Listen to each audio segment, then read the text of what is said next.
안녕하세요. 개미 특급 열차입니다. 주말 잘 보내시고 계신가요? 오늘은 오스코텍에 대해 알아보겠습니다. 오스코텍은 어떤 기업일까요? 관절염 치료제와 항암제 같은 신약 개발과 뼈이식제, 기능성 관련 제품을 판매하는 기업입니다. 첫 번째는 신약 개발 사업입니다. 관절염 치료제 시장은 앞으로 지속적인 성장이 예상되는 분야로 노령 인구 증가와 관절염에 대한 치료 인식의 변화가 가장 큰 성장 요인입니다. 하지만 관절염 치료제 시장은 크게 화이자, AbbVie, 암젠, 얀센사 등이 석권하고 있습니다.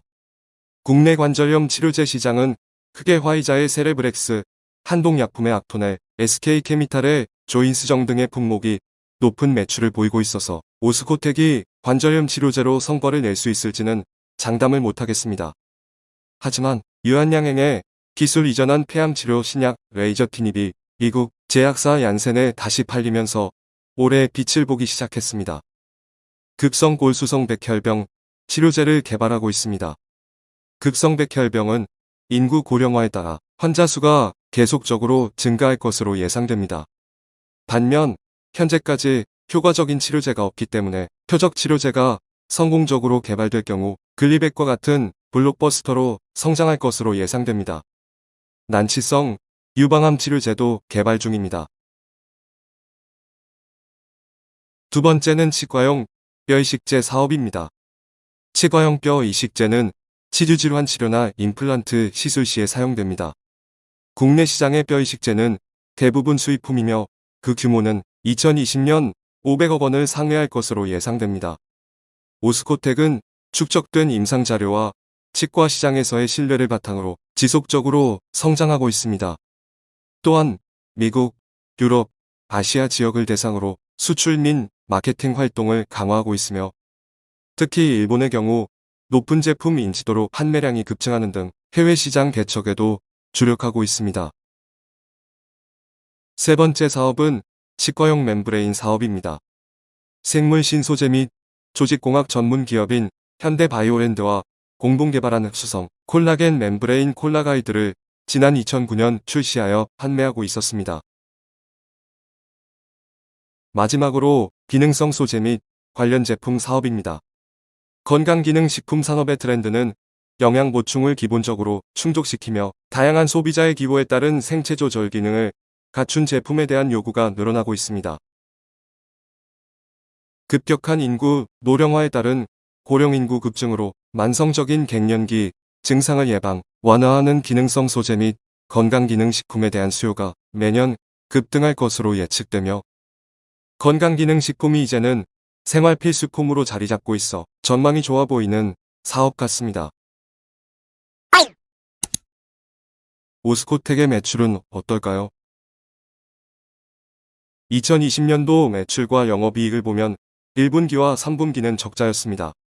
하지만 2분기와 4분기 흑자로 인해 2020년의 매출액 435억, 영업이익 16억 원의 흑자를 달성했습니다. 흑자 이유는 바로 유한양행의 기술 이전으로 다시 유한양행이 얀센으로 기술 이전하면서 받은 마일스톤 수익 때문입니다. 마일스톤이란 제약업계에서 신약 개발 단계에 따른 계약금이나 단계별 성과 보수를 의미합니다. 그런데 1월 6일 날 왜 급락이 나왔을까요? 차트를 보시면 1월 6일부터 7일까지 마이너스 30% 이상 급락이 나왔습니다. 급락의 이유는 오스코텍은 경구용 류머티즘 관절염 치료제 세비도플래닙의 임상 이상 초기 결과 자료를 분석한 결과 1차 평가 지표를 충족하지 못했다는 결과를 받았기 때문입니다. 그 이후로 주가는 계속 빠지고 있습니다. 오스코텍의 결론은 오스코텍의 주요 매출은 미국 자회사인 제네스코와 함께 유한양행의 기술 이전한 폐암 치료 신약 레이저티닙이 미국 제약사 얀센에 다시 팔림으로써 대부분의 매출을 올리고 있습니다. 오스코텍 관계자는 작년 역대 최대 규모인 약 250억 원의 R&D 투자에도 마일스톤 수령 덕분에 흑자 전환에 성공했다고 이야기했습니다. 레이저티닙이 향후 2년 안에 글로벌 사업화에 성공할 경우 추가 마일스톤에 이어 판매 로열티에 따른 대규모의 현금 유입 또한 고정적으로 이뤄질 것으로 예상한다고 합니다. 차트를 보시면 이미 4만원 마지노선이 무너졌습니다. 주봉을 보면 33,000원까지도 열려 있습니다. 36,000원 볼린저 하단 찍고 상승해주면 가장 좋아 보입니다. 2월 수급을 보면 외국인이 조금씩 담고 있는 모습입니다.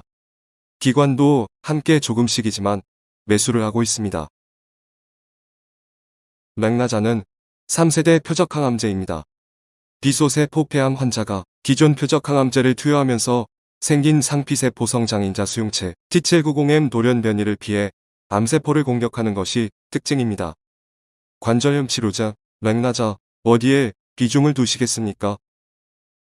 남은 주말도 개미특급열차와 함께 보내시기 바랍니다.